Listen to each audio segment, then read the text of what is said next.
Dirt roads to rock crawling, two-buck chuck to screaming eagle, moonshine to 50-year-old single malt. We talk about it all here on Wheelin' Wine and Whiskey with your hosts, Jason and Chris.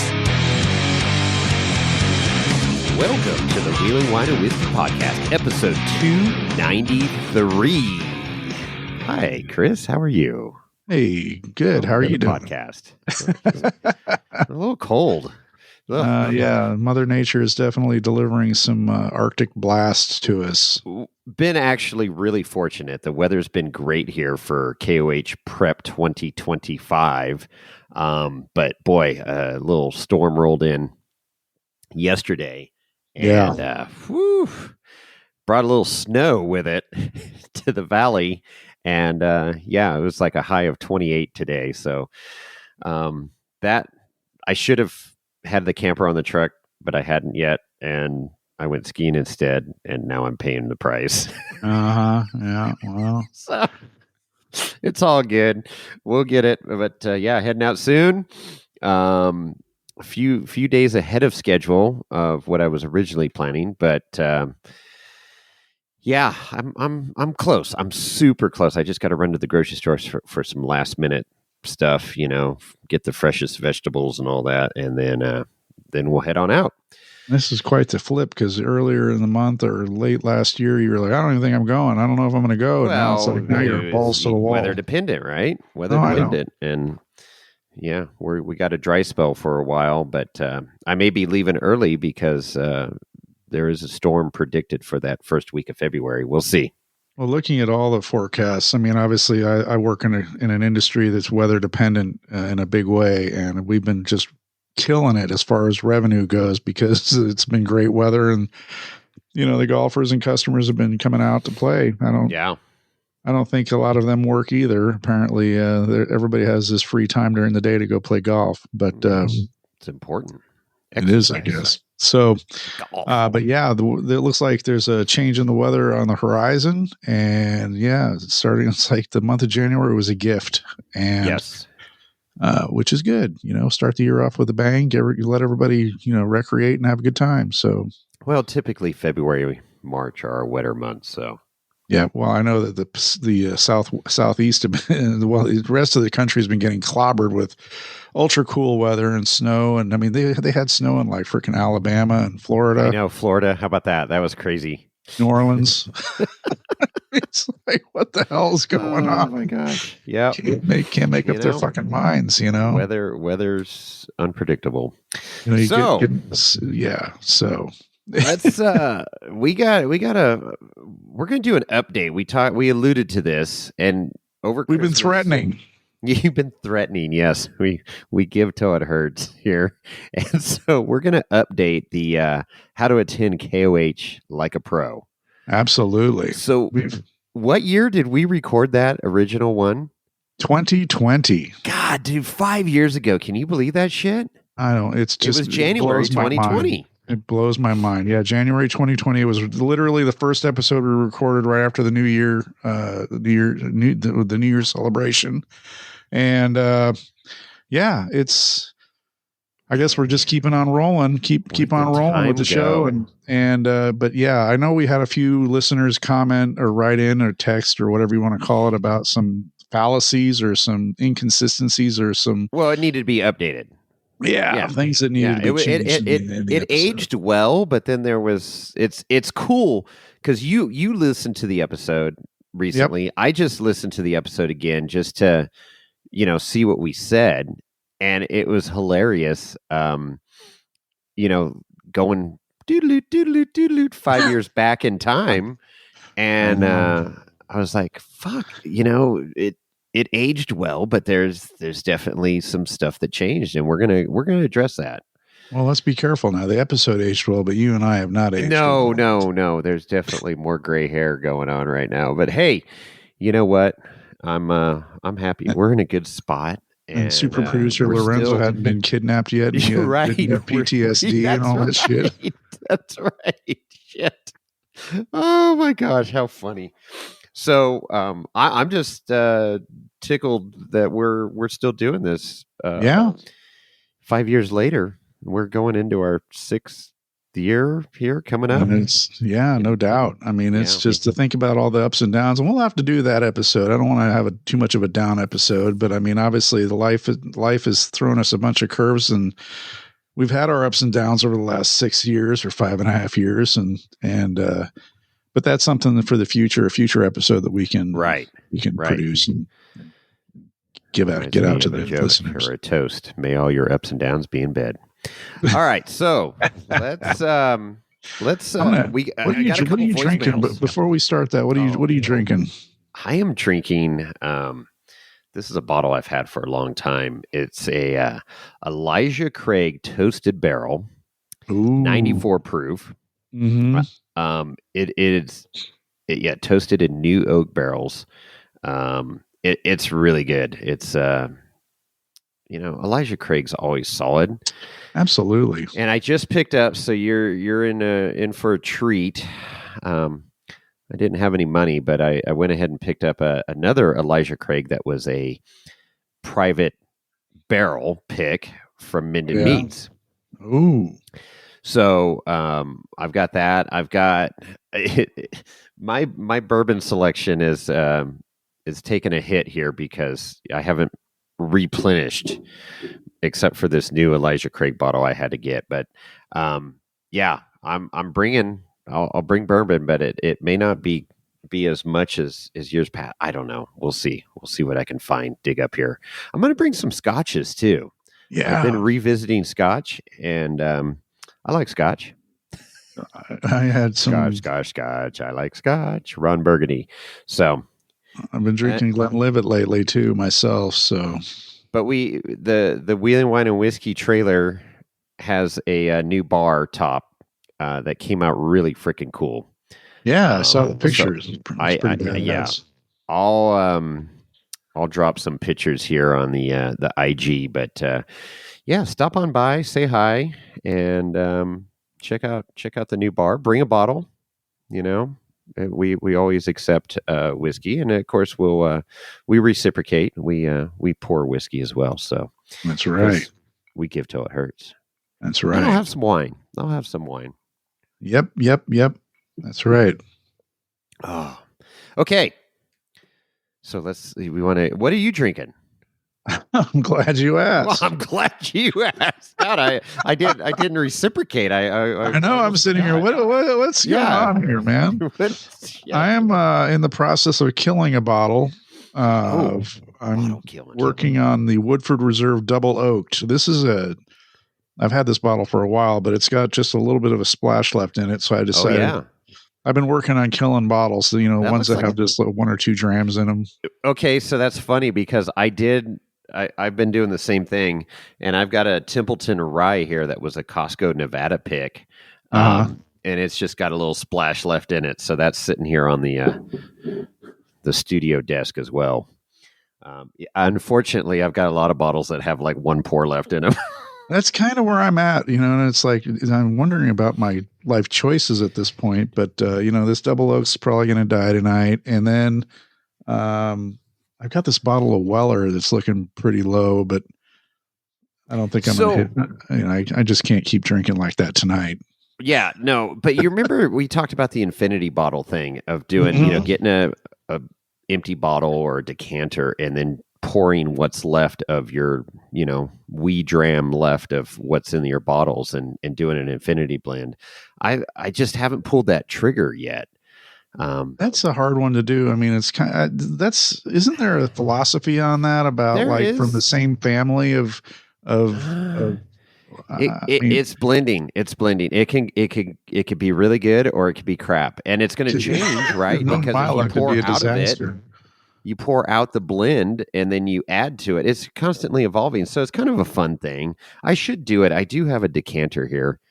Maybe I'll save the Templeton Rye and dump it in there. I don't know. We'll see. Why don't you wait till after Hammers? Way too much. Yeah, way too. Yeah, I could bring it to Hammers too. Do that. All right. Nice. Let's dive into. So, what are you drinking? Did you? I'm drinking the Double Oaked, and this is that's a for reserve. You can buy it at Costco, and It's actually I'm going to go to Costco tomorrow to do my final shopping for hammers, and I'll probably pick up another bottle of You got to this. get another bottle. But What is that? Like $40 at Costco or something? yeah, something like that. It's everything's reasonable at Costco. I mean, they have that stuff that's on the upper shelf there that's a little spendy, but this is 45.2% alcohol, so 90.4 proof. It's just it's a good, solid, tasty. That's a good end of night campfire just drinker right there, man. Hell yeah. I like that one. Hell yeah. So anyway, and then I've been working. I was gifted last year a bottle of Johnny Walker Black Label, and I hadn't opened it until like a week or two ago, and I like it. It's kind of scary, but it's it's not smoky. bad. It's not too smoky. It's not. I mean, like I have some like the cigarette smoky. No, it's not that bad, but it's not that bad. But smoky. Somebody gifted me a bottle of Johnny Walker Double Black Label, and I'm terrified to open that. Double Black. I think that might be smoky as hell. I think I've never seen Double Black. I might bring one to the lake bed. You should. Let's try it. I haven't had Johnny Walker in a long time. I have a Johnny Walker Gold Label with a little bit left in it. That one was okay, but I'm not a Johnny Walker fan. No, I mean I wasn't either. But this Black Label's not bad. Okay. I mean, I had a Blue Label one time. Wasn't really thrilled with it. No. I blue, green. I've been underwhelmed by Johnny Walker, but I would revisit it. I got to keep an open mind because my palate has changed. Absolutely, but, boy, I don't like sucking on a wet campfire log. It's not like that. Not that it's bad. Not that bad. Okay. All right. Let's get into voicemail, shall we? Sweet. So we can get sweet. This. All right. Here we go. I recognize this number. I think this is a friend of the podcast here. Let's see. Oh, they're all friends. Jason, Chris, how you guys doing? It's Keith. Keith from Evolve Racing.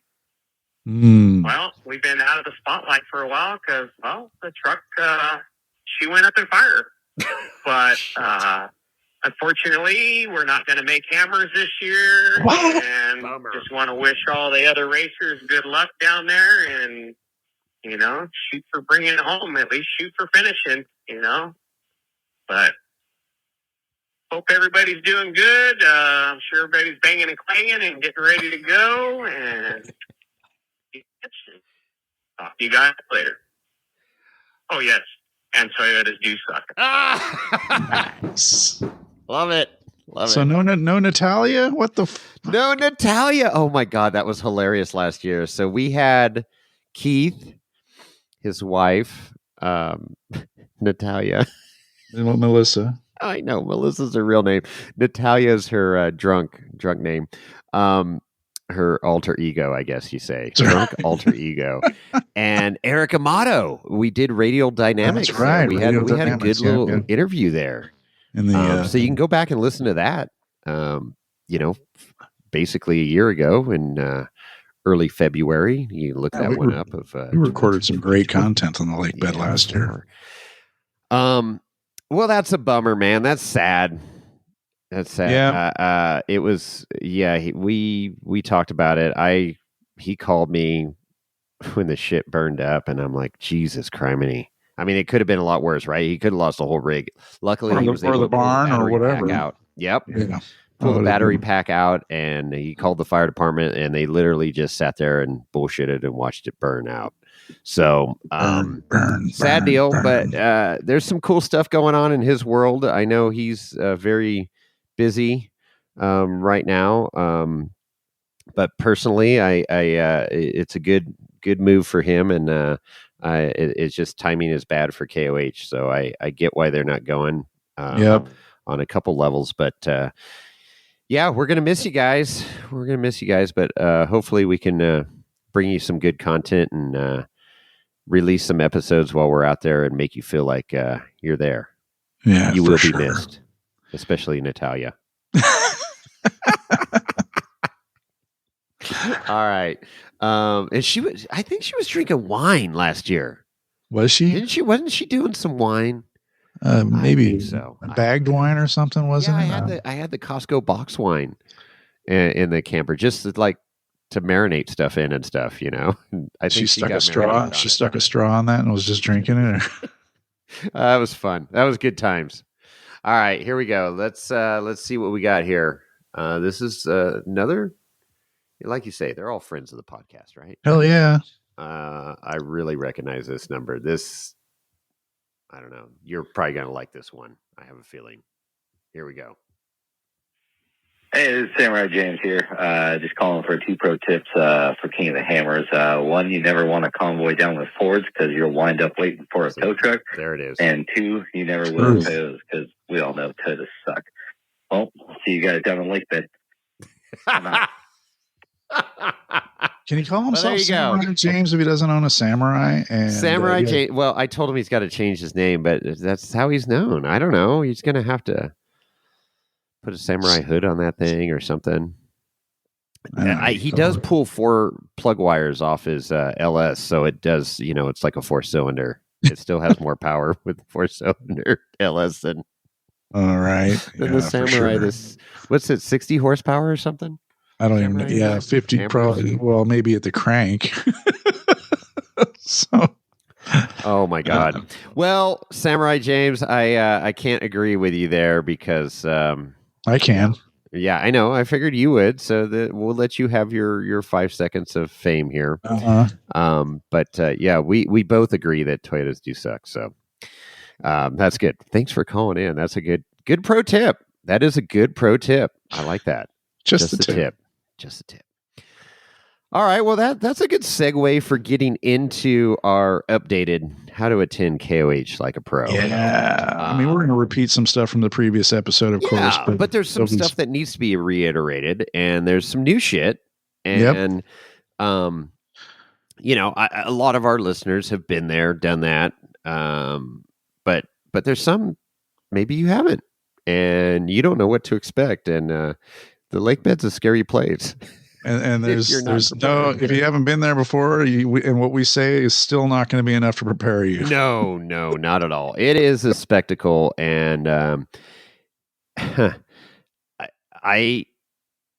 love it. I just fucking love it. But it is crazy. It is crazy, and it is stimulation on high. From eyes, ears, everything. Right. It's crazy. It's fucking cool. It's Gearhead's wet dream is what it is. So for sure. I mean, to be able to go like you said, the sounds, the smells and whatnot, but I mean, to be able to, and the access, I mean, people are into racing, whatever form of racing is, whether it's off-road or on-road or road racing. And, you know, think of like NASCAR, comparing it to NASCAR. You can't, as an ordinary dude, you cannot walk into the pits in a NASCAR race and hang out with the not team. For $50. Not for $50. No, not for $50. It's the best deal around. But KOH, you can literally walk into the pits. It's 75. It's $75 now. But I mean, it's still a hell of a bargain. You have almost complete access to the teams and the drivers.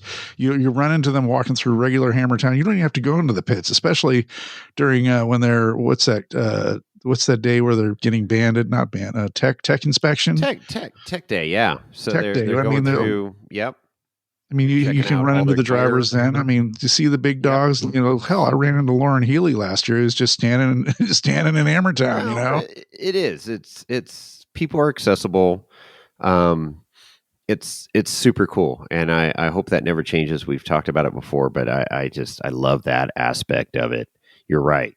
And then, you know, my favorite Christmas morning is Saturday morning of the 4400 and just fist pumping and thumbs up to the drivers as I'm walking through Hammertown. Exactly. They're all lined up and getting ready for the race, and it's just fucking cool.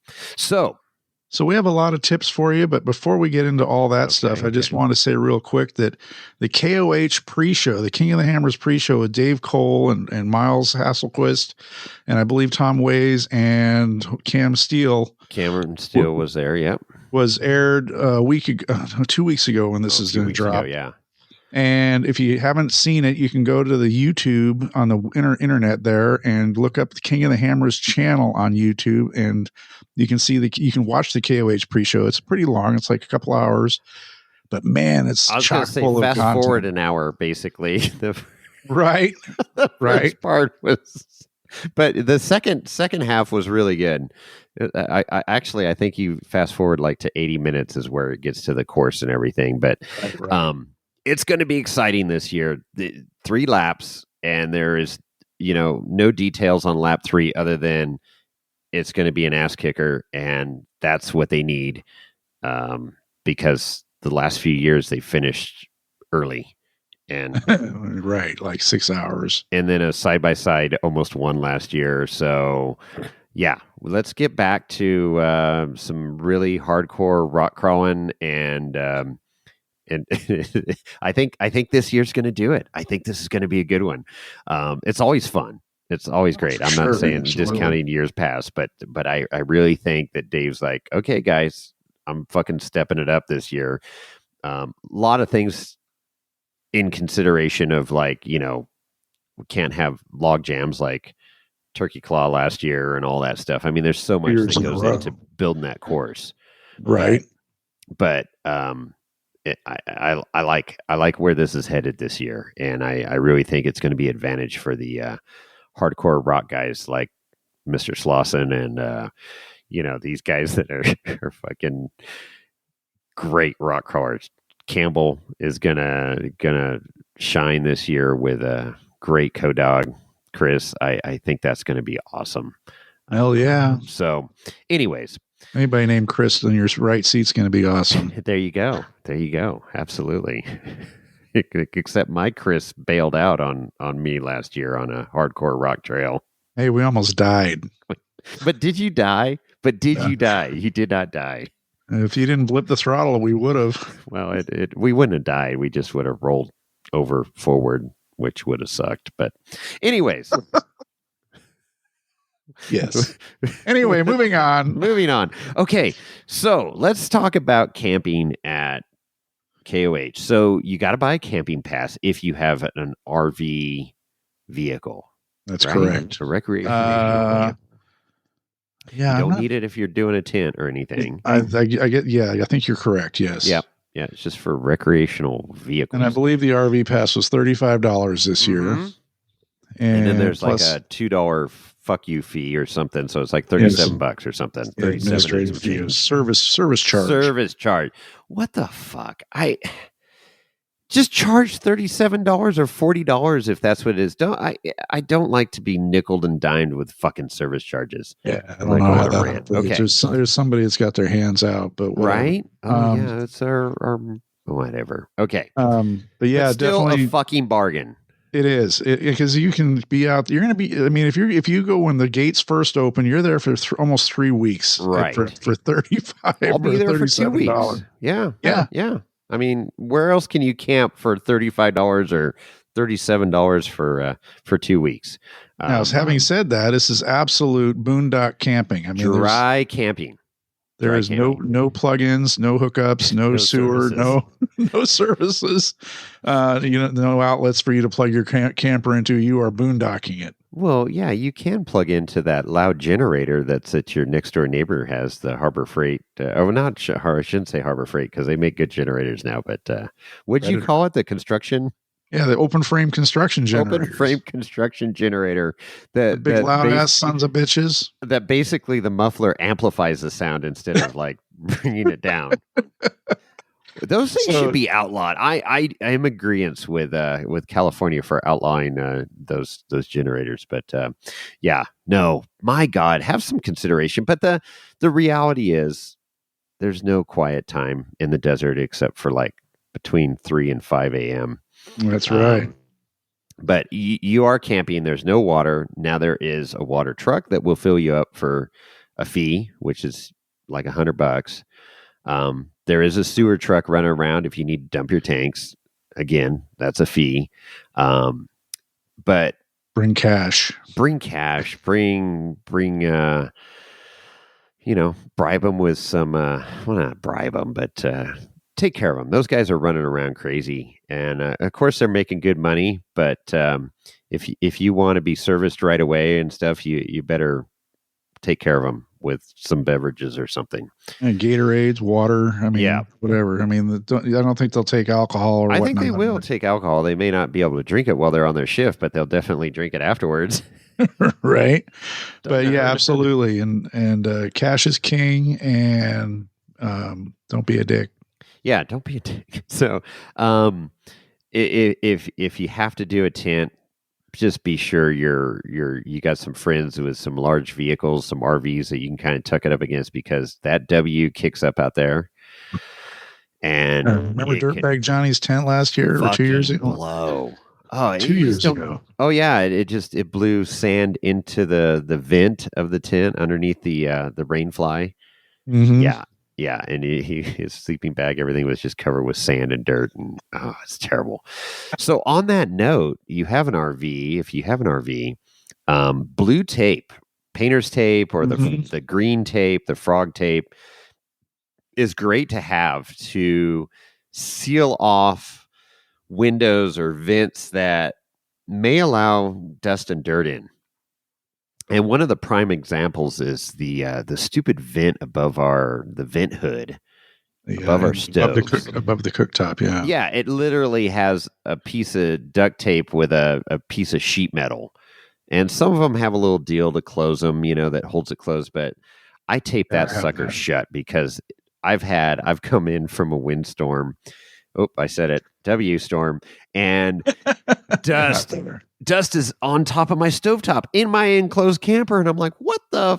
So I'm like, okay, tape that shit up. So, and another notorious place is where the refrigerator door is in the, it can blow in there. Now you don't want to seal up your vents there, because the refrigerator does need some ventilation. So propane needs oxygen. Right. But on the inside, where my cabinet is, that dirt can blow in there, I tape that up too if it's like super bad. So sure. Anyways, it's good to have some blue tape with you for that reason. But generator, just God, be considerate if you can. It's just, we had a loud ass generator next to us last year, and it's annoying as fuck, man. And it's like, I get it. There's race cars going by. There's helicopters in the air. There's fireworks going off in the middle of the night. People are yelling and screaming. It's not a place to go get peace and quiet and, do your... But the droning of a generator 20 feet from your freaking camper sucks. It does. So just think about that. I've got the Predator generator from China Freight, Harbor Freight there, and man, that thing's quiet. Is and it?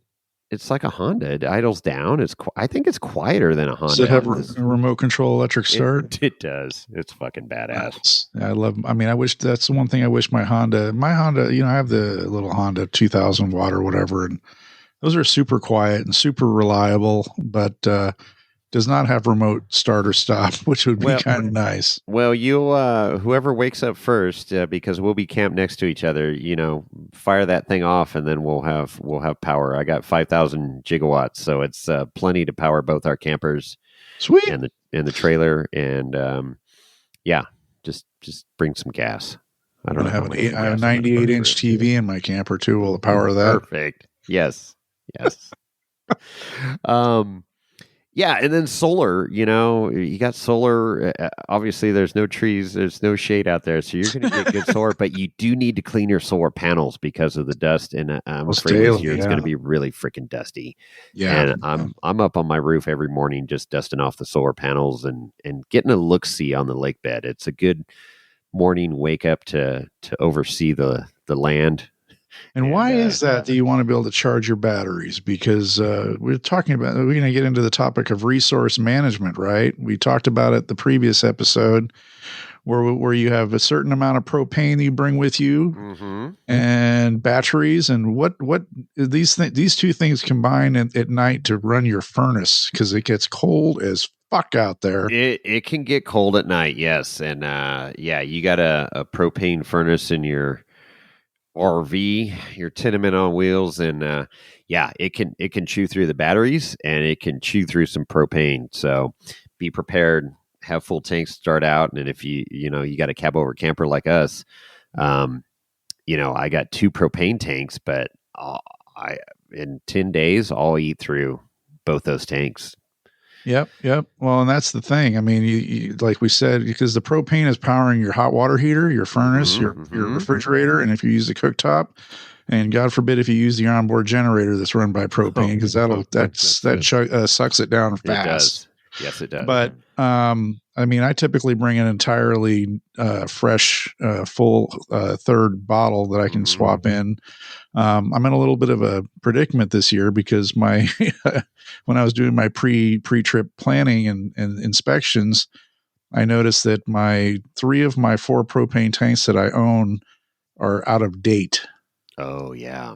So but they're only like partially full or partially empty. So I'm going to empty them out at Hammers. I should be okay. I'm not staying the whole 2 weeks, or I'm driving down on Friday night or afternoon, and I'll be leaving Thursday, the following Thursday. Okay, so a week. And then what's nice about having the standard propane tanks like I have is that you can just swap those out with the Rhino. Yeah, you can go to any store and swap out the Blue Rhino or whatever, and swap those out. Yeah, mine are laying down, so I'm kind of screwed. And now I've I can hang a tank off the side upright and plug it in, but I haven't had to do that. So right. Yeah. So go ahead. No, go ahead. The power and stuff. It's so you want solar, you're golden, but if not, right. There's enough sunlight during the day because, like we said, there's literally no shade out there. So as long as it's not overcast and crappy, which we had the one day last year that we had the rain, which was wonderful because it knocked the dust down for races. But you'd like to go to bed with a full battery so you can keep your camper at a reasonable temperature. Yeah. I will say that one of the nights I was at Hammers last year, I may have stumbled into the camper a little drunk and forgetful, and I just climbed into bed and forgot to turn my thermostat on. Yeah. And at like 2 a.m, you wake up to take a wicked piss, and you're like, you get out of bed, it's like, what? I think it was 42 in my camper. Oh yeah. That's nice. That's good sleeping weather right there. Kick the furnace on to 55. Oh, it's like a big difference right there. Yeah. No, that's for sure. And one thing I wanted to note about power, like if you're renting an RV or you're new to the RV world, and I don't know, to me it seems like I don't know. I guess I've been around RVs a lot, but people see 110 outlets and they think that they can just plug in, right? When they're not, the camper's got and it's happened a lot. I've had people roll into our camp and go, "Hey, Jason, my outlets aren't working in the RV." And I'm like, "Are you running the generator?"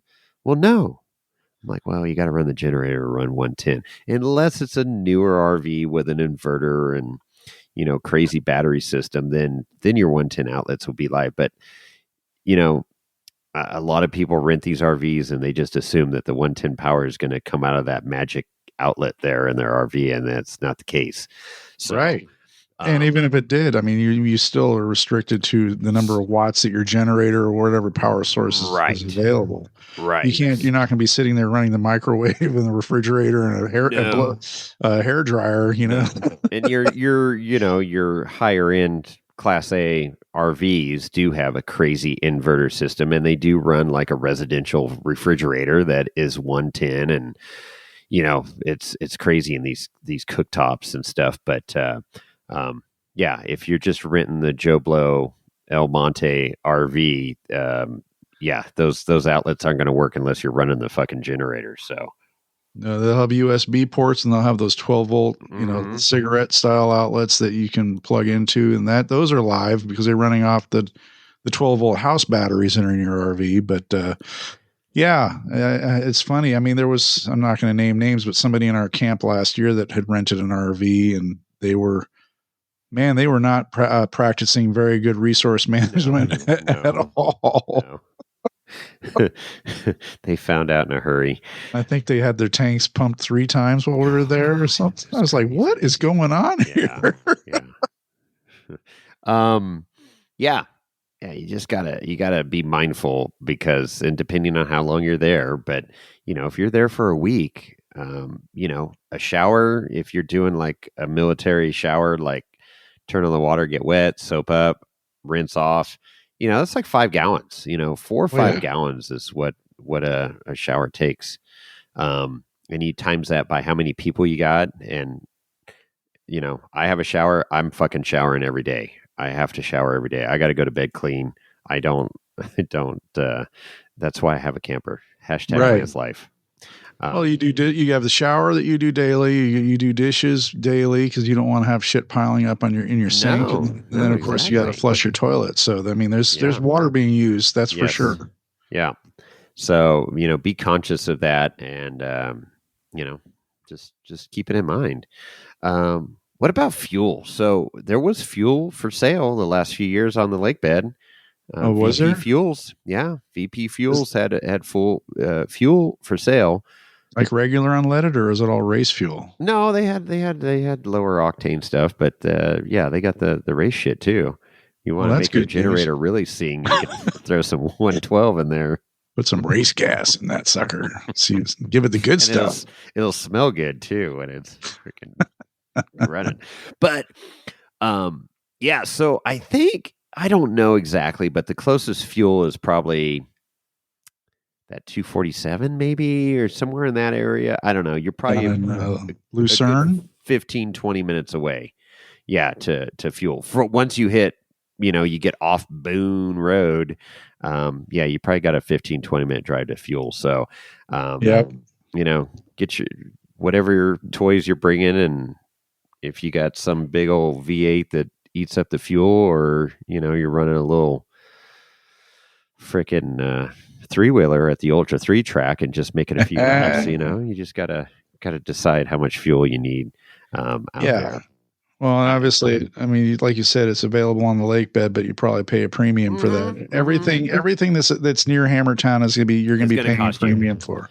But what's your time worth? Because if you need to leave King of the Hammers to go to town, it's we talked. I think it's like 25 miles or whatever to Walmart. It's about 36 minutes, 24 miles from Boone Road to a Walmart.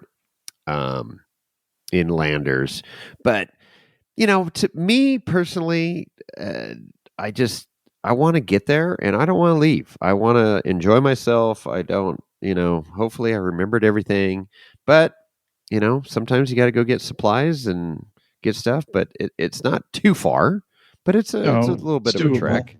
So, and typically somebody from, well, at least our camp, we got several people that run into town.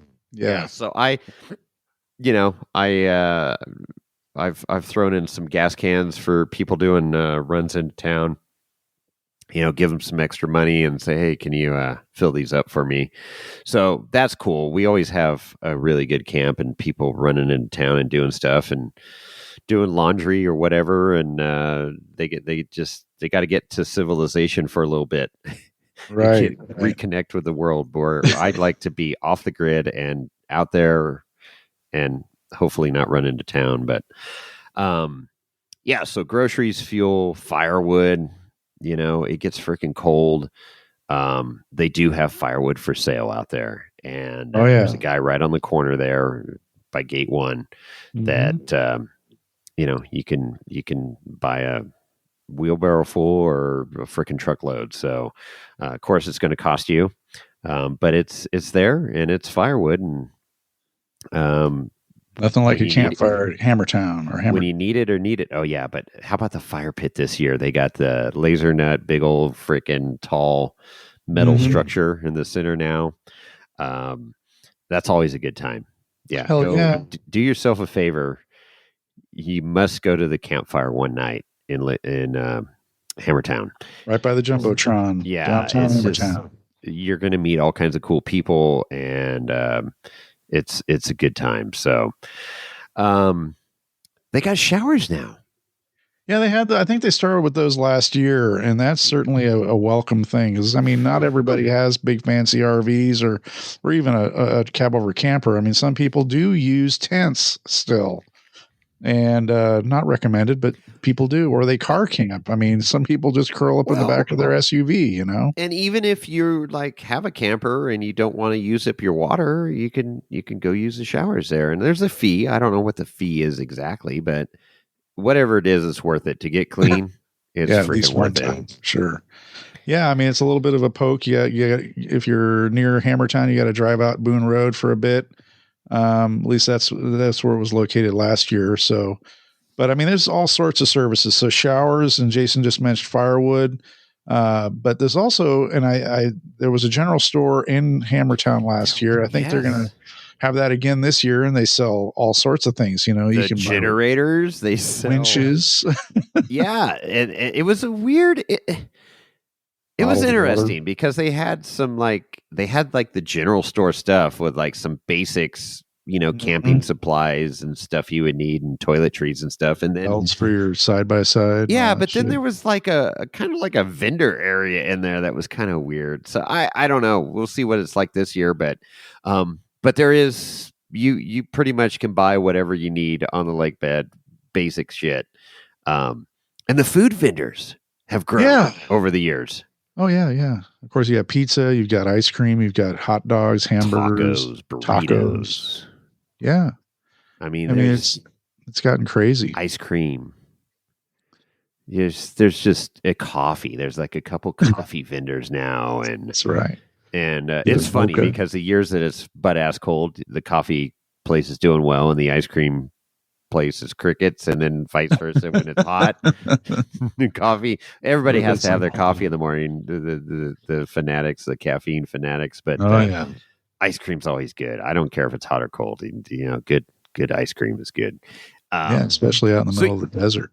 So yeah, because it was funny because when we recorded this in 2020, we said, bring food and all this stuff. Well, now, honestly, you could car camp and live as long as you got a bankroll. You could buy food. You can take a shower. The shitters, they got the blue boxes. They got the blue boxes. The shitters that they and pro tip is they clean them in the morning. So yeah. Anyways, and bring TP. You don't want to run out of TP, and they do a good job though. They do a really good job, but just I don't know. TP is mountain money. That's exactly it. But you could live out of a car and attend KOH and be comfortable. Granted that you have a good sleeping bag or some warm blankets because it does get cold at night. Yes, it does. So warm clothes, and you got to prepare. It's the desert, and people associate the desert with like, oh, heat and palm trees and beautiful. Well, that's Laser Town, but Cody provides the heat with a massive bonfire on Saturday night. You can see it from orbit.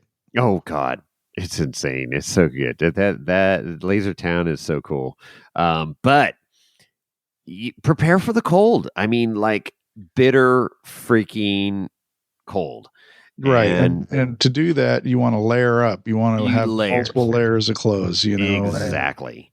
I mean, not just one heavy jacket. You want to, because in the morning it's cold, and then it might not warm up to be hot, but it's still going to, warm up throughout the day. It'll be like in the 60s, and that feels pretty warm. For me, that's going to be like summertime down there. I'm looking forward to it. But yeah, and bring shorts because it can get freaking hot too.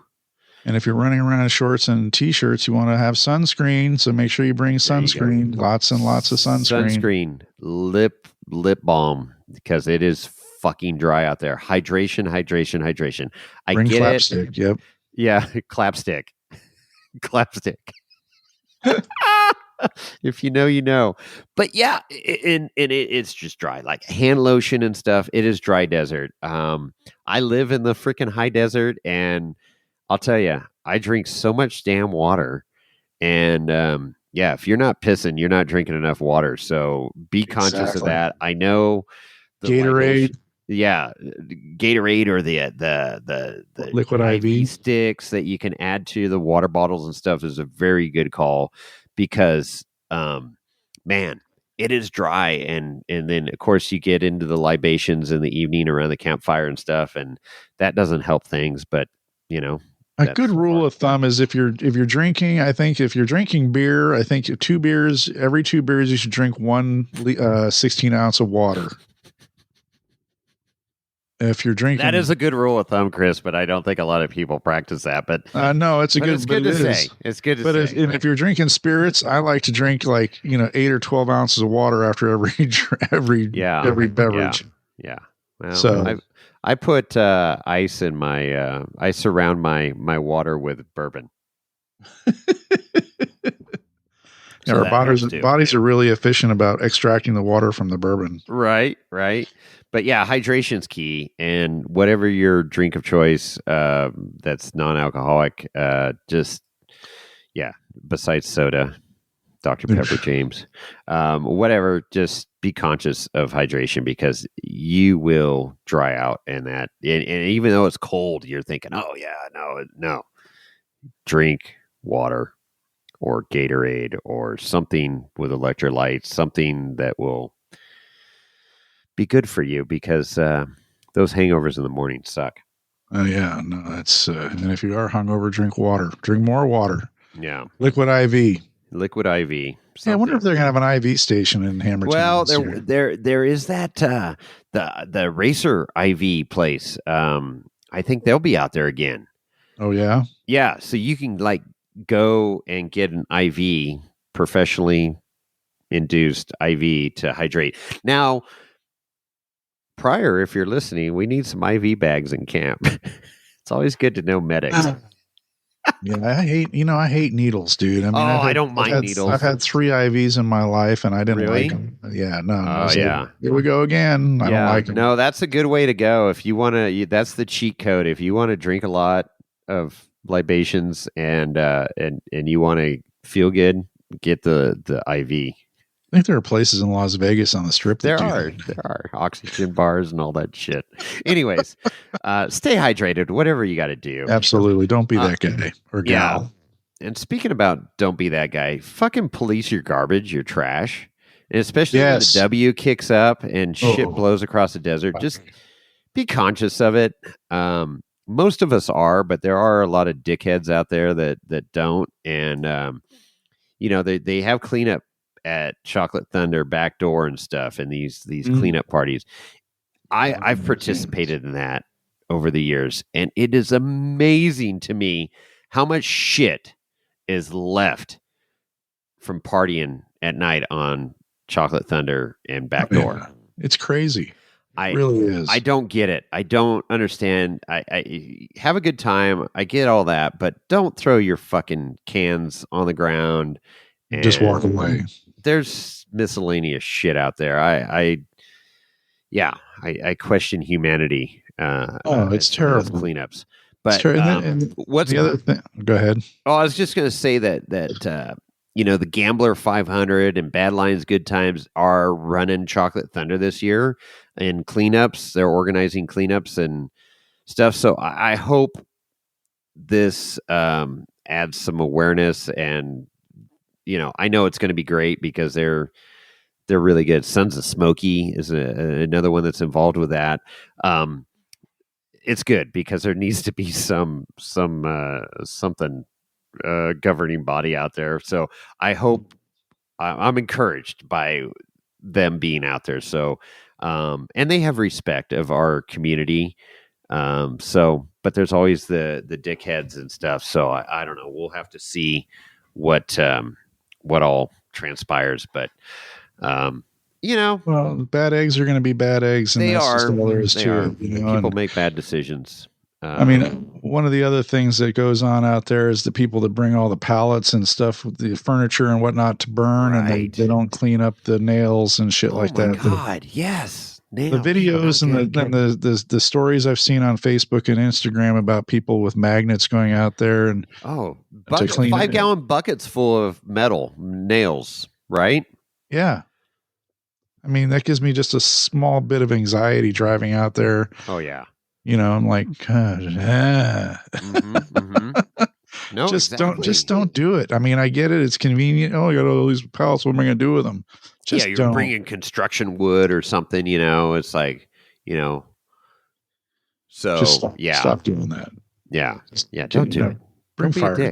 Just firewood on the lake bed. Just pool your money with your amigos and make it happen, Captain. Don't be a dick.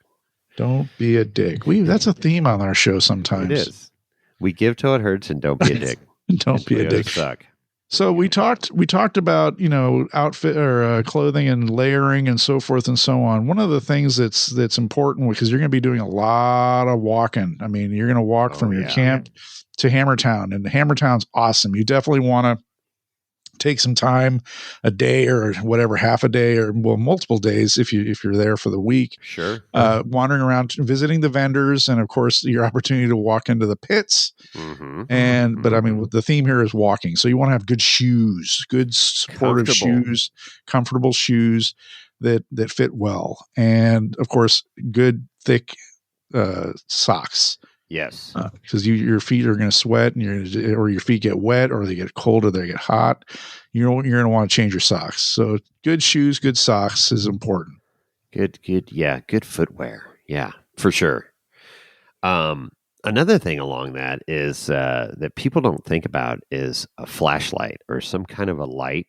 Because if you do go into Hammertown at night and you hang out at the fire and you have a few libations and you're trying to find your camp, flashlight comes in handy. The let's face it, the camera, phone, fucking lights don't do shit. So yeah, but you have a GPS on your phone, and if you pinned your campsite, you might be able to find your way. if it's working, yes, that would be great. But the headlights, these new headlights that are LED, they're like a headband that you wear. Yeah, these things are super bright, and they got a little motion on off thing. I've got a couple of those. They're like $11 on Amazon. Holy hell, they work great. Rechargeable. You plug them into a USB to charge them up. But they are super bright and they're super convenient. So you can, find your way back to camp, hopefully. Stumbling around. But yeah, but they work good. So if you don't have that, that is a pro tip right there. Go buy yourself one of these LED headbands for $11 on Amazon. And there's several different companies. I can't pronounce the names even if they were in front of me right now. Yeah. Anyways, so but they work good. I'll do the research and put a link for them. Put a link. They're good. I'll send them to you, Chris. The ones that I bought, and they work great. I bought them a whole bunch of those for my crew, and we have a USB plug-in station in the break room for them to charge their headlamps. So they're pretty badass. I definitely know what you're talking about. Yeah. So, did you want to get into the communication a little bit? Did we talk? Let's talk about that. I know in the old episode we talked about, the Wi-Fi and so forth and so on. And they had like stations. They had antennas out staggered throughout Hammertown and the surrounding area where you could buy Wi-Fi, and it was like crazy expensive. And then there was Wi-Fi. Then there was the later on when you could buy internet with like a dish that would aim towards Hammertown. Yeah, that's what I'm saying. Yeah, you would hit these antennas. They would set it up. They come out and set it up in your camp, and antennas that would face the main antennas that they had in camp, and it was like $500 or something. It was insane, dude. But for a group, it made it, and we could watch the race, and it was great. But now we watched the Super Bowl one year. That was cool. So now, what do we got? Starlink, and everybody and their mother has Starlink. There's probably more Starlinks on the lake bed. A concentration of Starlinks that's pretty epic, I would think. The first year it was released, like a few years ago, it was a test bed for Elon Musk and his Starlink station set up there because it was the largest concentration of Starlinks, and we were skeptical. We thought it was going to overload and crash. It didn't. It's money. Yeah, no, is it's the a way to game go. changer. And now we got race cars that are going to have Starlink this year again. Yeah. And some live streaming that's going to be fucking phenomenal. I can't wait. Well, it's groundbreaking for communications for us, for so spectators and media, because we're both of those. But to think about the race teams, I mean, there's because there are, even with Weatherman, and this will get into the ham radio talk in a minute, but there's still, you know, dark areas on the track where teams can't communicate with their pits or their crew chief. So the Starlink thing is, if they break down now and they have Starlink on their car, they can literally make a phone call. It is. Yeah, you're right. And check in with their pits and stuff where cell service goes dark. Cell service has gotten better out there. It but has. It still is not great. I wouldn't rely on it. Especially later in the week when the lake bed's full. Exactly. So the network gets saturated, but Starlink is holding up. It keeps getting better. The in-car footage is going to be phenomenal. It's a good way to go. So if you got some friends with Starlink, if you don't have Starlink, good old Wayno in our camp, throw him a few shekels. He brags, about having fucking 58 people on his Starlink or whatever, and he tries to crash the system with his mesh. He's got a mesh network. So I know Starlink, the IUD mesh.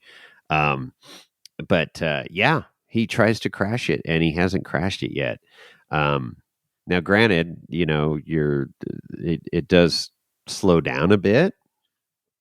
Yeah, but he actually has it divided somehow, and this is beyond my pay grade. But he has it divided where there's a limited network, for downloading stuff, and then there's like kind of an unlimited, like if you're on the inner circle.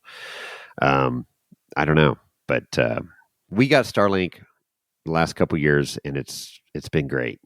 It has, and it's been a game changer for us as a podcast, and for content providers, because I mean, there was a couple of years. I mean, when we first started the podcast and we were media, right? I mean, there was time. I mean, because that was one of the things that was good about media, was being able to go down to the media tent to upload our. They had internet. They had internet. And the first year, I mean, I think it was like 11 o'clock at night. I slogged down to the media tent to get internet so I could upload the episode. I mean, you're comfortably sleeping away in your camper, and I'm down in the media tent making it happen. Good job, Chris. I think a couple times, and then there was one year that we didn't have Starlink, and I don't know. There was something going on with the media tent. It wasn't good internet, so I ended up using my that Wi-Fi cell booster that I have in my camper. Yeah, that's right, the Wii Boost. The Wii Boost, and that was, I mean, it still was pretty pathetic, but it allowed me to, I mean, it took hours, literally hours to upload the episode, but I made it happen. But, having Starlink is definitely a game changer for us and for anybody that needs to be in contact when they're out in the middle of nowhere. Right. No, 100%. And it's good. That reminds me, I need to turn it on. So, that's the other nice thing about Starlink. We don't run it 24/7. We turn it on for big events. So I need to log in and turn that bad boy on so we have it ready for the bed there.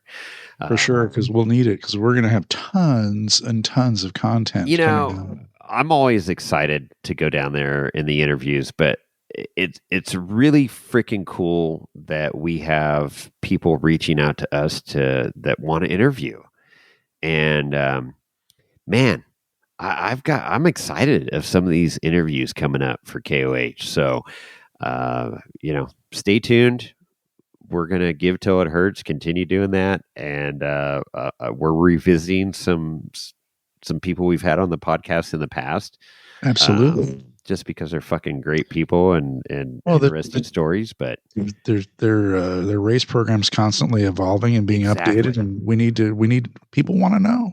And we got some people that you never know, because I mean, I've got stuff lined up, but it gets so crazy on the lake bed and trying to get the stars to align to get some of these people. But I'm excited about some of these interviews we got coming up, Chris. Well, and the podcast is invested in some new tech. Not new tech. I mean, we have these wireless mics that are going to be we're going to be very mobile this year. Okay, cool. Wireless mics that go into a cell phone or even just a laptop.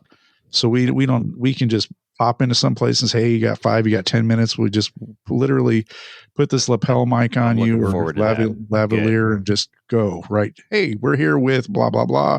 Yeah. What's your story? What do we got going on? Blah, blah. It's just quick hit. Boom. Because we visit so many people in the pits, and it'd be great to get some of that on the podcast. I'd love it. Okay. Pro tip. You ready? Yeah.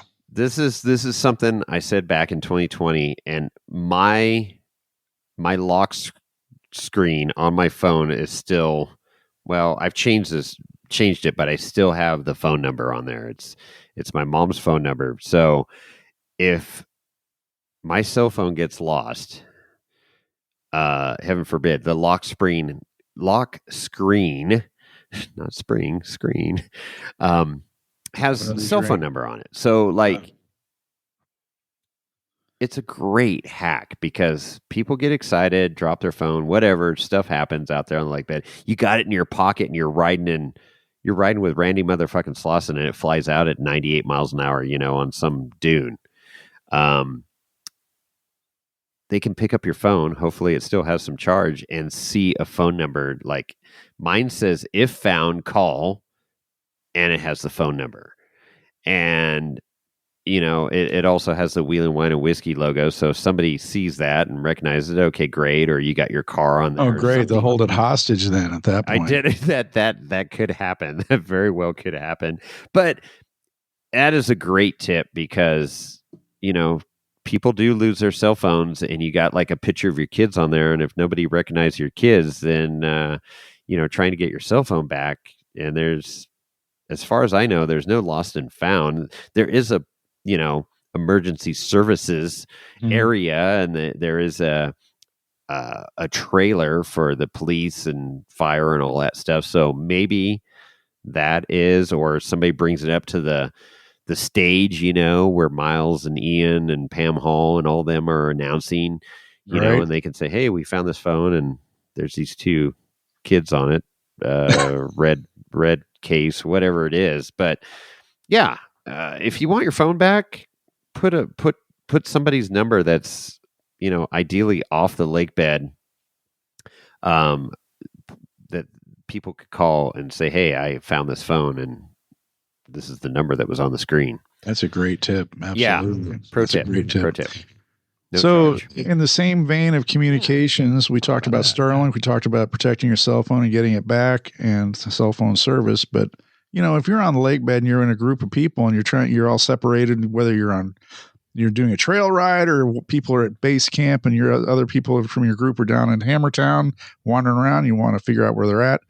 Ham radios or FRS radios. Yeah. Great way to do it. It's super cheap. Preferably ham. Exactly. Let's be sure that operating on ham frequencies is illegal unless you are a licensed ham radio operator. So, super easy to get. I mean, just try to be legal. And then of course, having a ham radio allows you to listen in on the race teams and of course race ops. And we hear it every single year, people transmitting on race ops, and you need to stop doing that. Don't do it. Yeah. Just, it falls in line with don't be a dick. And if they tell you, hey, you're on the wrong channel, change channels. Don't give them lip. So can you listen and not have a license? Absolutely. You can listen and not have a license. So that's fine. And this goes along with don't be a dick. Listen in and stay informed, and there's race teams that are running different channels and you get those and that's great. It's cool to hear, but don't interrupt their program.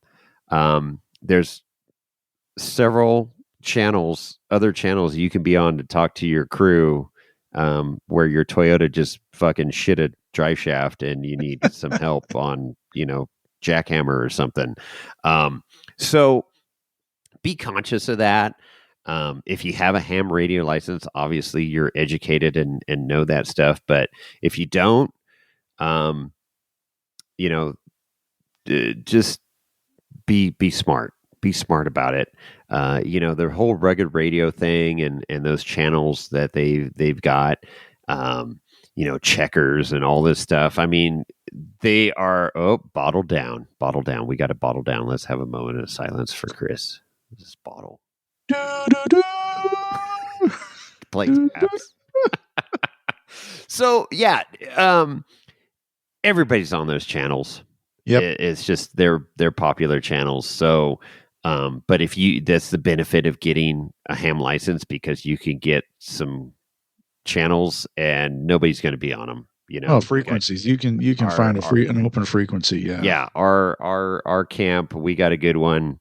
We got a couple of them, and we don't have anybody chiming in, and it's just our group, and it's great.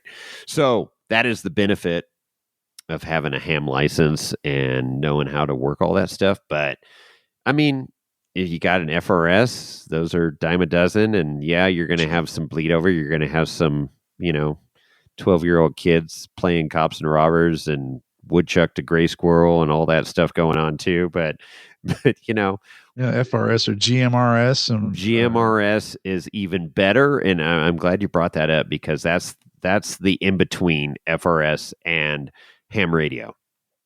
And GMRS is great.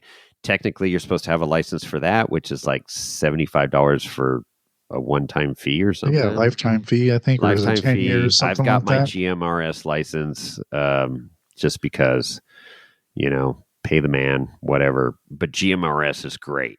Works really well. And you pay and that's it. You don't need to take a test or anything like that. Oh, right. Like ham. And GRMS is very reliable, works well, travels long distance. So, if you don't have, look into it, get GMRS license and buy a radio that will do GMRS. And or you can get that is the new CB. Get a Nextel phone. Nextel phone. Oh my God, that's dating yourself. I had one of those. Those things were doodle. You talk. We thought that was the greatest freaking thing. Isn't that funny how they were cool in the day, man? Absolutely. Oh, Nextel was awesome. If you had Nextel, you were doing some shit, man. That was the modern cell phone and a walkie-talkie all in one. It was pretty cool. So it was cool. Bat phone. All right. What else? Okay, so we've got let's see. Cameras. I know in the past everybody carries a camera with them because it's part of it's in their phones. But some people, professional photographers or even high-end amateur photographers, want to bring a camera. I have a really nice DSLR. I'm not sure I'm going to bring it. I may or may not. Still bouncing around on that one, but I've seen it. You need to get some photos. It's just keep in mind, if you bring your fancy equipment out there, it's a harsh ass environment and you want to protect it. So I know there's tons of professional photographers out there, and our partner in crime, Andy Carnitas, he carries 2 cameras, and they're both very high end, and he doesn't seem to ever have problems. And he car camps. Andy car camps. Yeah, he'll be. All he does is he pulls up he has a FJ Cruiser, right? Right. He has a couple of wood blocks. He just kind of semi-levels it at night, and then he curls up in a sleeping bag in the back and goes to sleep. And then he's gone at like 7:30 in the morning staging he's got some of the best spots to get photos. He gets some killer photos. He does. He really does. And if I was in better shape, I'd probably try to hike around with him, but those days are so gone for me. But you did hang with him back in the day. I did. It was fun. No, it's true. And, with the cell phone now, I mean, getting photos and stuff is great, but, and there is just opportunity abound to get, now video of crazy, race action, all that stuff, some backdoor action. You like the backdoor action, don't you? So yeah, I mean, I think that if you do take a lot of cool photographs of the racing or whatever it is you see at King of the Hammers is worthy of sharing, hashtag or share it to at Wheeling Wine Whiskey or hashtag Wheeling Wine Whiskey, on the IG. That'd be super cool. I think to kind of have a lot of shares going on there. Yeah. That'd be There's pretty slick. a lot of good stuff. There's some bad stuff you don't want to share and be discretionary with that. But yeah, there's stuff we don't want to see. Yeah, for sure. Out there. Inside of outhouses or stuff. I would fail this podcast if we didn't mention Ultra 3 night, Tuesday night. Oh, shit. If you don't know Ultra 3, figure the shit out. It's the LED TP, so it's a huge. You can't miss it. It's in Upper Hammertown Heights. It's mid-level Hammertown, it's right across Heights. from our camp, and we love Ultra 3. Everybody who's anybody is at Ultra 3. A lot of the racers are there, and it is a fucking party on Tuesday night. They have women dancing in gilded cages. Yeah, the go-go dancers, the go-go cage. It's super cool. It's fun to see this thing evolve over the years because it was like kind of we're just going to run some three-wheelers to where it's evolved to now, where it's actually a thing. Do you remember the early days? I mean, God, yes. When we were camped below them, I thought, who the fuck are these kids running these ATCs at night? And we wander over there, and we're like, okay, if you can't beat them, join them, type of thing. And we met them, and they're super fucking cool. Oh, they're some of the greatest people. Absolutely, we learned that it was this race. And then it became a thing, and it's organized. It's an organized race now, and you don't want to miss Ultra 3 on Tuesday night. So anybody that's anybody's going to be there. Yeah, including people that have been on have been on the show. It is so good. It's a lot of fun, and that is a must see on Tuesday nights there. I think Boston Kyle is one of the front runners. He's the reigning three-wheeler king, and then they have a ladies class, and they got different classes and stuff. But I love going over there. I go over there several times during the week, but Ultra 3 Day, they got like 50 plus of these ATCs, these three-wheelers lined up. Yeah, and the little Honda things. And some of these things are fucking modded out, like major modded out, straight pipes and shit. Oh yeah. It's good fun. So do yourself a favor and make sure you hit Ultra 3 on Tuesday night. So let's get into the schedule a little bit. So Tuesday night is Ultra 3. They don't have the shootout anymore. Monday is the X Rocks this year, so that's new. It used to be the shootout on Monday night. Now it's going to be X Rocks on Monday. I don't know the timing exactly. There's qualifying earlier on, but they're going for a $10,000 purse. Oh shit! And it's the best of the best, wheelers that we see doing trail breaker and stuff at Sand Hollow. So 4-wheel steer. Oh god, yeah. This is in the course. This isn't X Rocks is East Coast. Yeah. And so that it's exciting that they're coming out here and being part of this. And it's a little hike from Hammertown, not bad. It's basically across from Dave's. What I gather, it's across from Dave's compound, in a section that's never been wheeled before. That's a pretty good hike. Yeah. So, but it's going to be badass to watch these guys and gals compete. So, and they're going that's for Monday. $10,000 purse. So that's Monday. Tuesday, Ultra 4, Ultra 3, I should say. Ultra 3, racing, the whiskey's kicking in. Right. Yeah. And then, I don't know. There's so much going on. And of course, the racing, you got golf carts Thursday, Friday. Well, then you have also qualifying going on all week long for the different Power classes. Hour Wednesday. The Power Hour is great to all the big dogs that are, qualifying for the 4,400 race for Saturday. Man, It's chock full. I mean, you can go to kingofthehammers.com and you can see the schedule there. Yeah. I'm going to keep referring to. So, I mean, obviously the pre-show on YouTube, King of the Hammers channel, you can see that there, and you go to kingofthehammers.com and you can see the schedule. If you haven't bought tickets, you can go to kingofthehammers.com and buy your tickets. You need to have tickets. I think the price has gone up. I'm not sure about that, but I know 7,500. Now it's 100. If you haven't bought, if you didn't buy tickets online, you really should, because it's definitely more if you buy at the gate. And you know, I mean, I'm really getting pretty stoked. You're driving down before I am, 3 to 4 days before, but I'm anxious to get there. My oldest child is going with me this year. That's cool. He's been before, but I think it's been 4 or 5 years since. It's been a while. Yeah.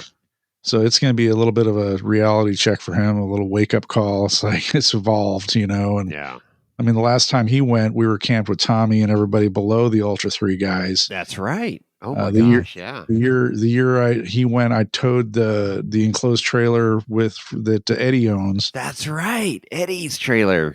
And that was a game changer right there, being able to haul all that stuff down, you know, for Stadium Kitchen and whatnot. Yeah. So, but yeah, I'm getting pretty stoked. Obviously, I'm on my own meal plan for the most part.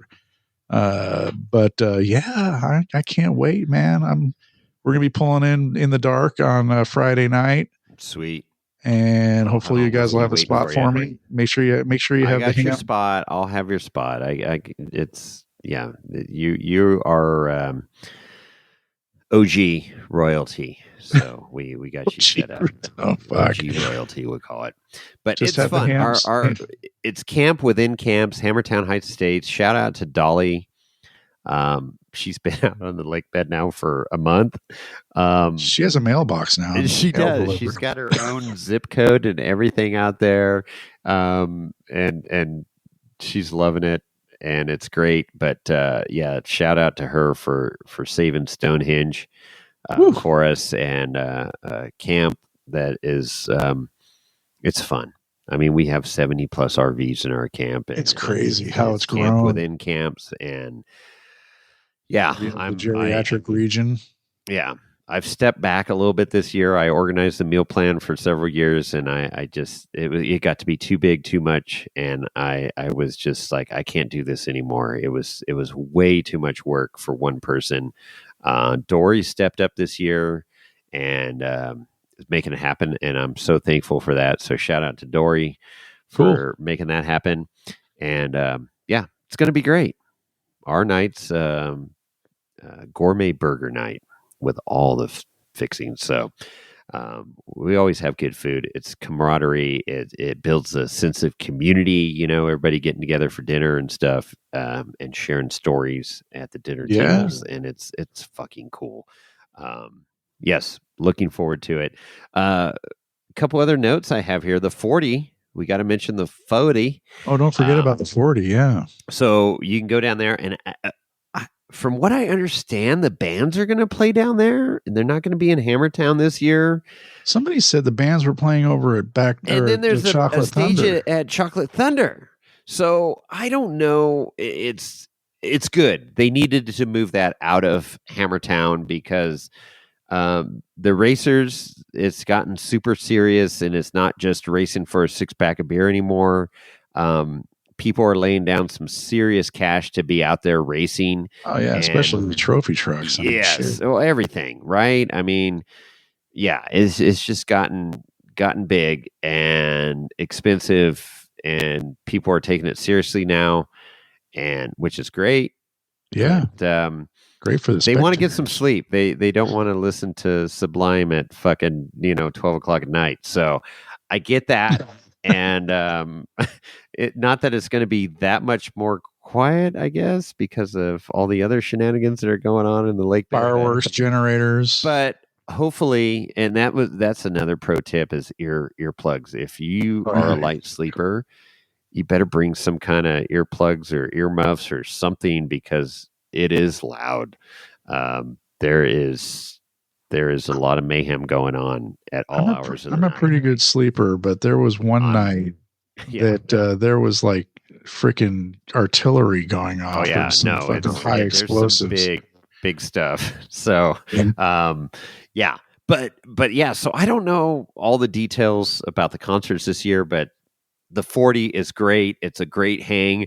I mean, some of our couples have headed down there as a date night to go grab some food and a beverage. They got a bar there. They got entertainment, fire pits and cornhole and all kinds of stuff. It's super cool.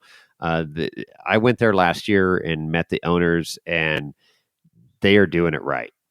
That's cool. It's super cool. And then, of course, Laser Town. I don't know what the process is to get in there anymore, but, Cody's super accommodating.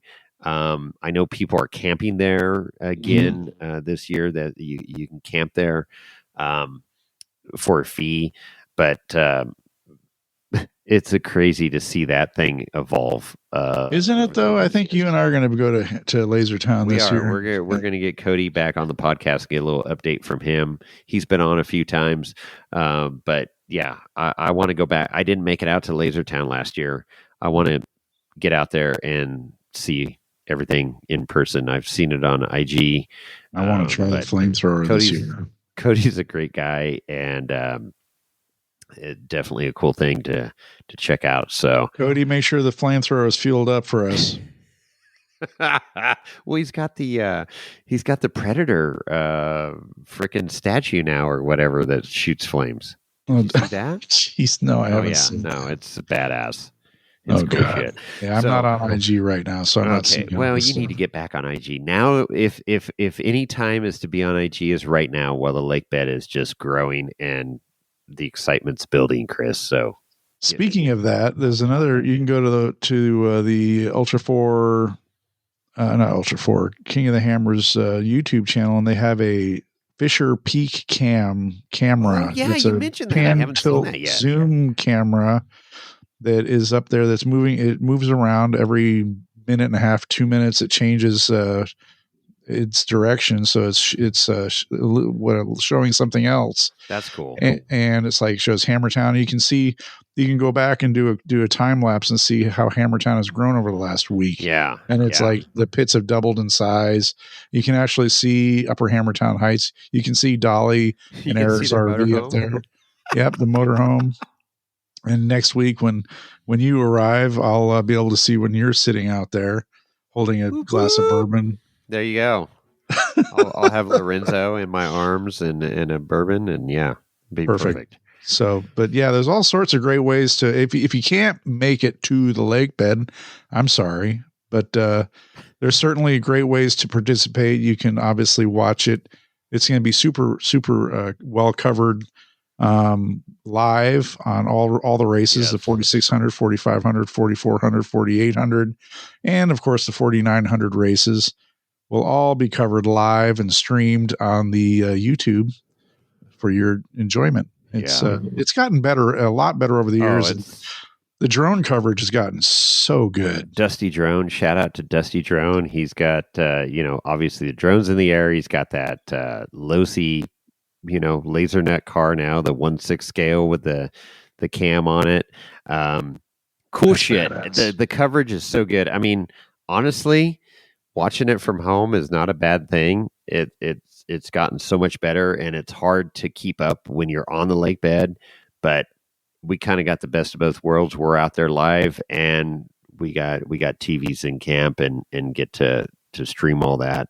For sure. It's so good.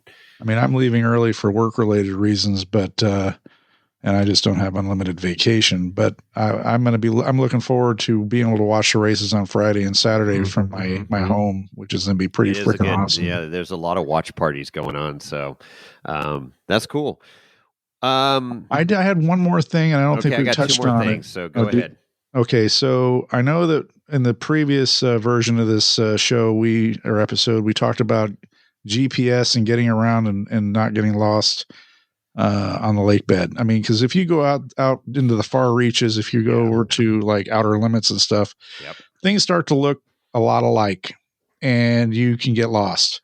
Now, I know during Hammers Week, there's a shit ton of people out there bopping around and doing what they do, but if you're not out there with a bunch of other people, you could get lost. Right. And a great way to not get lost is to have some sort of mapping software. Yes. And I know GPS is great. It works no matter what on your phone, or even if you have one of those independent like Garmin devices or whatever. Mhm. But Gaia or Onyx are certainly your friends. And I'm sure Jason can talk a little bit more about that. Well, I've been, I'm a huge Gaia fan because it's super detailed. If you are into, topography and stuff, it's really good. Onyx is more user friendly, and I've gravitated more towards that for trail rides and stuff. And there's a lot of trails mapped out now on Onyx, in Johnson Valley, thanks to Horton. Horton with our a buddy who? Horton has submitted a bunch of stuff down there. But yes, so having just it's worth the money. I don't know. You get there's sales going on and stuff. It's like $40 or something. It's definitely worth it because that is an expansive area. And yeah, okay, backdoor. People know where the main stuff is, but trying to find some of these other trails is you can get lost out there pretty easy, and especially at night. Oh my god. Oh, yeah. Yeah. So Onyx is great. Gaia, whatever you're using, some kind of software to get around, that's a great call, Chris. Yeah, for sure. And then, of course, when you're bopping around and exploring during Hammers Week, be aware of when and of where the racetrack is, and don't enter the live racetrack or hot track. Yeah. And if there's officials or somebody tells you to stop, you just stop and don't be a dick. Well, and so what they've been pushing this year, and I've always had a flag, but having a flag on your rig out there in the desert is huge. You're thinking, oh, well, it's wide open. Well, no, there's the flag helps visibility, and then a lot of people have these lighted whips at night, and that's great too. I mean, just be fucking visible, because especially when racers are out there practicing and stuff. And, there was the incident last year that was very unfortunate. But it underscores how crazy it can get out there, and just keep your head on a swivel, be visible, turn on your lights, have a flag, make yourself known of where you're at. And we're talking about the high speed stuff out in the desert, but obviously you're rock crawling on the Hammers trails, jackhammer and stuff. I mean, yeah, you're not going over a couple miles an hour, but that desert gets pretty unruly, and especially at night. So be aware of that. Have a flag. Definitely, that's a great motto that they're pushing this year. And then the other thing I was going to say is green sticker. Like if you're out of state and you don't have a license plate on your rig, you need a green sticker, and you can buy an out of state. If you're not from California, have an out of state green sticker for the event. It is BLM land, Bureau of Land Management. I've heard of people getting written up for not being registered properly for their side by side, their motorcycle, or whatever that does not have a license plate on it. If you have a raisined up Toyota with a license plate from out of state, fine. But yeah, you need to have some kind of licensing there. What's the theme here? Oh, Toyota suck. Yeah, Toyota suck. And then Garmin InReach. Oh yeah, I'm going to throw that in. I carry it everywhere now with all the crazy shit I do. Snowmobiling, off roading, whatever it is. It's a compact little unit, and if shit goes south, you can hit the SOS button, and it's going to throw out a GPS coordinate of where you're at, and they're going to be able to send some help. So communication, again, ham radio, hopefully the cell phone works, but don't rely on your cell phone. Having secondary communication like that, a Garmin InReach is a nice security blanket out there in the desert if something goes south. Right. I do want to mention that I know that one of the things that last year was pretty much maximum enforcement was people in side by sides with no helmets. You're right. Yeah. So you have to have a helmet in a side by side in California. Yeah, it's not a buggy like driving my buggy. You don't have to have a helmet. So whatever you figure out the laws of California there, but yeah, you're right. That's a good point, Chris. You do need a helmet if you are in a side by side. I mean, you and I saw people ATC stuff like that. Helmets required, but yep. Yeah, interesting. We saw so many people pulled over with. Yep. And there's a shitload of law enforcement out there. They were out there in droves last year, and they're going to probably be there again like that this year. So, don't fuck around and find out, because they're not playing games. Good. Well said. And then the last thing I wanted to mention, and God, this is like, I hope it never happens or needs to be used, but the Air Med Care, air ambulance. Insurance. I mean, it's cheap insurance. I think you can get it for like $99. No, it's cheaper than that. I got it here somewhere. Hang on. I'm looking it up right now, but I just got my renewal. Oh, did you? So, but it's like, I mean, we've heard of the horror stories of people, getting in wrecks, off-roading, and needing to be air medevaced out to a hospital, and it gets extraordinarily expensive really fast. So this can really save your bacon. So Lorenzo just handed me the letter we just got to renew.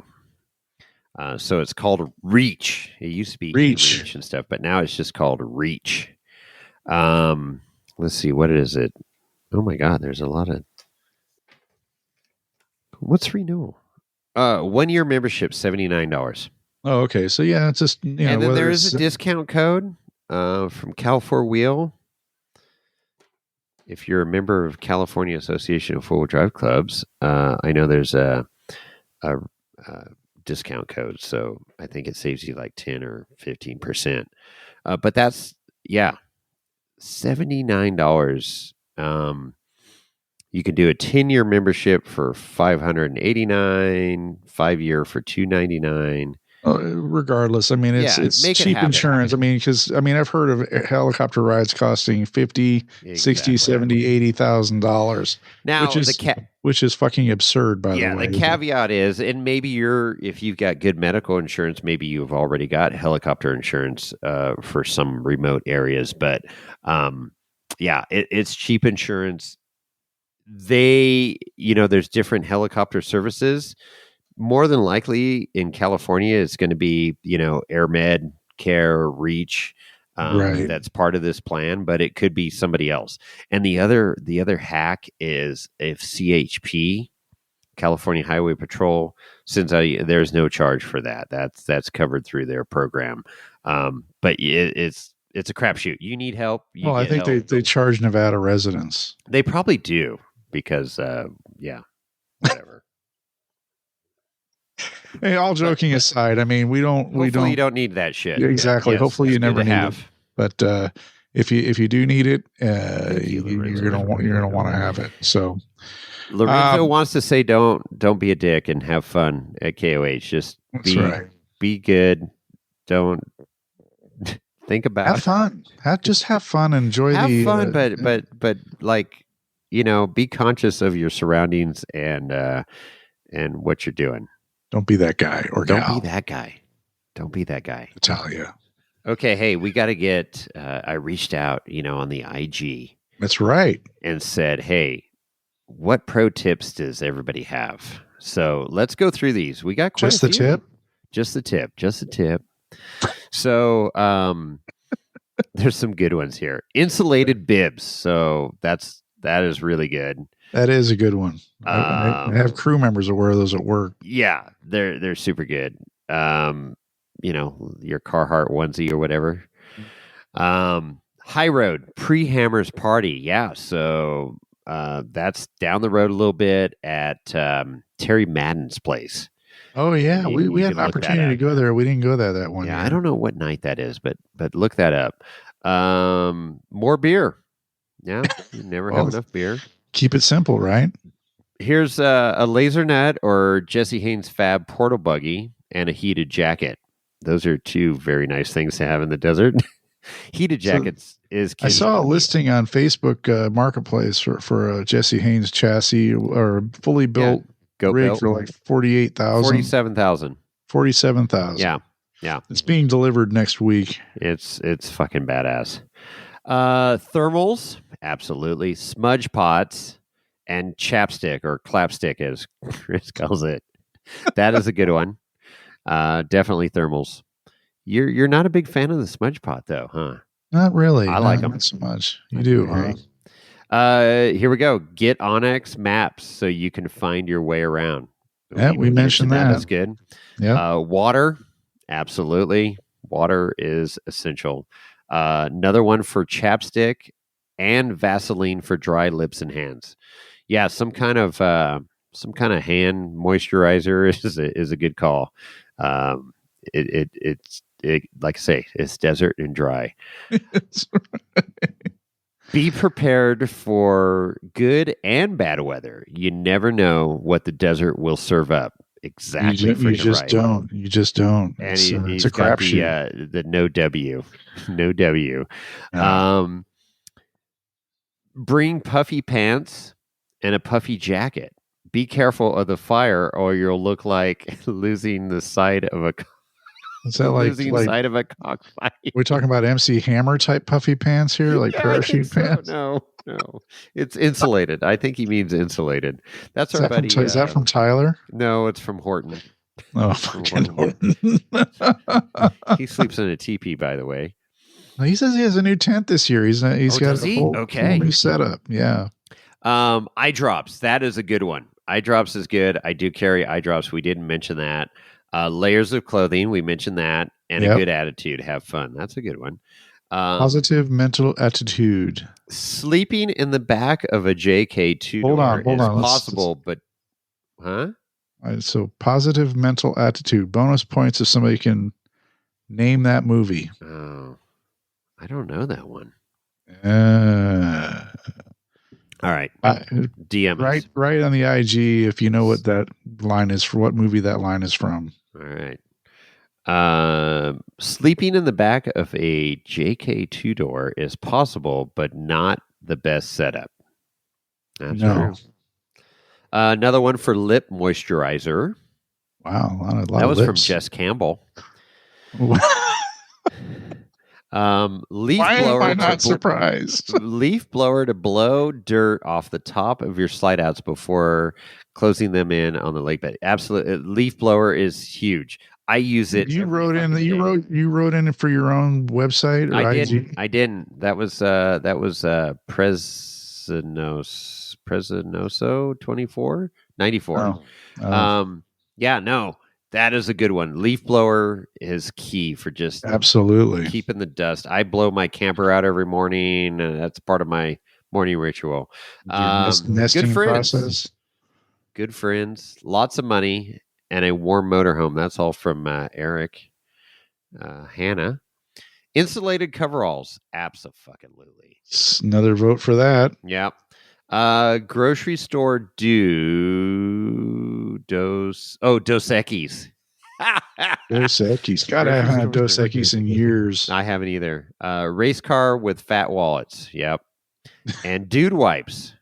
Dude wipes. What are those? Those are the dude baby wipes. Basically, they're branded as dude wipes. They're more masculine. Instead of saying baby wipes, you got dude. Or you could buy a Lance camper.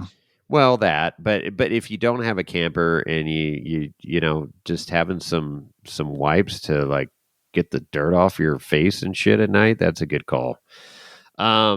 Stay safe. Head on a swivel. I mentioned that before. That's a good one. It's true. Absolutely. Don't plan on seeing the race. It's easier to actually watch the race at home.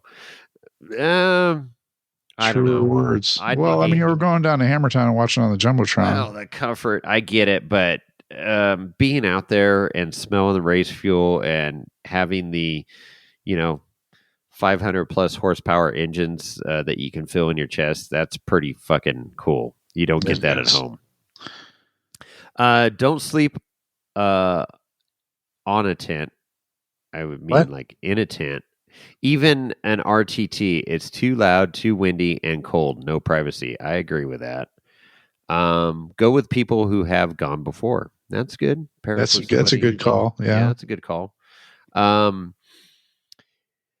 Let's see. You're covered in the past. Oh, you covered it in the past, but goggles and neck gaiters to breathe through the dust. Absolutely. I did not mention the goggles. I just got some goggles off of Amazon. I got 2 pair for like $14. I got the same ones. You got them?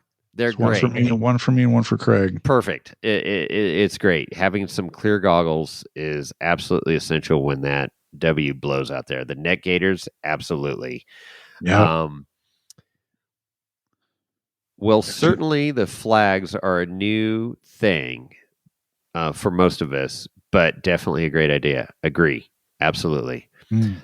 Oh, Dolly wrote in here. Wood stove fan for the buddy heater is a game changer. So she got one of those fans that operate off the heat. Oh yeah, they're that you great. would put on a wood stove in like a cabin or something. They put that on their buddy heater in the camper.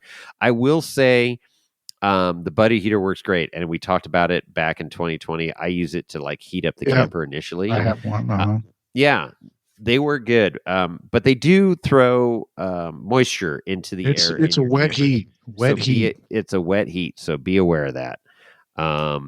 Let's see. CWWW must be Wheeling Wine and Whiskey for free whiskey tasting.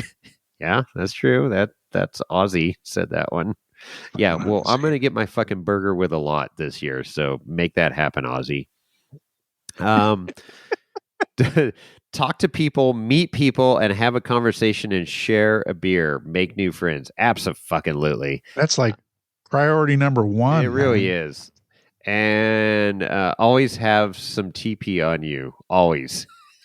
So that's I don't carry a roll of TP around with me. No, but I have it in the rigs. I do have in my truck, in my camper, in my Jeep. Yeah, I've got it. Yeah, I get that point. Yeah, no, that's a good one. Here, a printed event schedule hanging in the RV. There is an app this year. Not sure how well it will work on the lake bed, but that's good. So you know what's going on every day. Yeah. Chapstick and Visine. Abso-fucking-lutely. Reiterate that again. Dust mask. Because we're all anticipating a bunch of dust this year. Oh, it's going to be brutal. Yeah.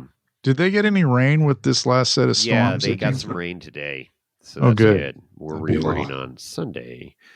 Figuring out where you want to view each race from depending on the course and the day. Yeah, I feel like in parentheses here they got, I feel like this is our biggest hurdle every year. That's true because the viewing areas have become limited. Very limited. Yeah. And very, very packed with people. It is. Yeah. Yeah, for sure. So that's good stuff, man. That it? Thank you for writing in. Yeah, all these people. That's super cool, man. Really good. I mean, the idea of printing out that's something that never even occurred to me. My wife just bought a brand new printer here at the house, so I'm going to print that out right now. That's a good call. There you go. Boom. Yeah, absolutely. My gosh. Yeah, that's good. Those are good tips, and it reiterates some of the stuff we talked about earlier. So, yeah, there's a good synopsis there, Chris. Good synopsis. Absolutely, man. Good stuff. You got anything else? That's all I got. Very good. I'm glad we updated this. It's a Gearhead's freaking awesome adventure in the desert. Yep. And I'm looking forward to Boone Road. Driving in on Boone Road. It's great. It's epic. It's huge. But then when you're leaving Boone Road, son of a bitch. We've left Boone Road in so many different ways. I mean, it's like in calm and in storm, and I think we've run the gamut. I don't know if there can be any difference, but regardless, I mean, the camaraderie and renewing friendships and new friendships, acquaintances and so forth. Hammers is always one of the most enjoyable parts of the experience for me. So Absolutely. hopefully you our listeners or new listeners wander up to Upper Hammertown Heights, find our campsite, or see us as Jason and I are wandering around in Hammertown, or maybe even on the trail. Looking forward to sharing stories and swapping stickers and whatever. So Absolutely. how do they get a hold of us, Jason? You can give us a phone call at 408-800-5169. 408-800-5169. Give us a call. We'll play it on the air. Of course, there's the email. If you want to send us an email, it's chris@wheelingwineandwhiskey.com or jason@wheelingwineandwhiskey.com. Of course, Lorenzo, he hasn't gotten anything in a while. He's kind of butthurt about it, but it's a lot of hate mail. He'll get over it. He's looking forward to the Hammers. Actually, he gets a lot of mail order bride emails. He does. He gets a lot of different, questionable emails. But he loves to hear from the listeners. So and then hit us up on IG, Wheeling Wine and Whiskey. So good stuff. I can't wait. I'm ready to go right now. I mean, like mentally ready to go. I'm physically not ready to go. You're almost out the door. I am almost out the door. I mean, literally, stuff is packed. I just need to hitch up the trailer, the mobile studio, and we're going to head out. And safe travels to everybody down to the lake bed. We're looking forward to seeing you. Come find us. Look for us. We'll be running around everywhere. It's always hard to kind of meet up with people, but where we're camped. Come find us and ask somebody, hey, where's Jason and Chris? Okay, well they're heading down Medusa right now. They'll be here in a few hours. Yeah, right. Tumbling down Medusa. If you see Chris driving around on a black electric e-bike, that's right. You got your new e-bike. That's gonna be great. You're gonna put Lorenzo in the basket up front, aren't you? Hell yeah. Yeah. He's looking forward to that, actually. He's changed his name to Toto. Spending some quality time with you. I think he's tired of me. Change his name to Toto and call it good. He's looking forward to some warmer weather. So, all right, Chris. I think that is a good synopsis. And, hell yeah. With that, we're out.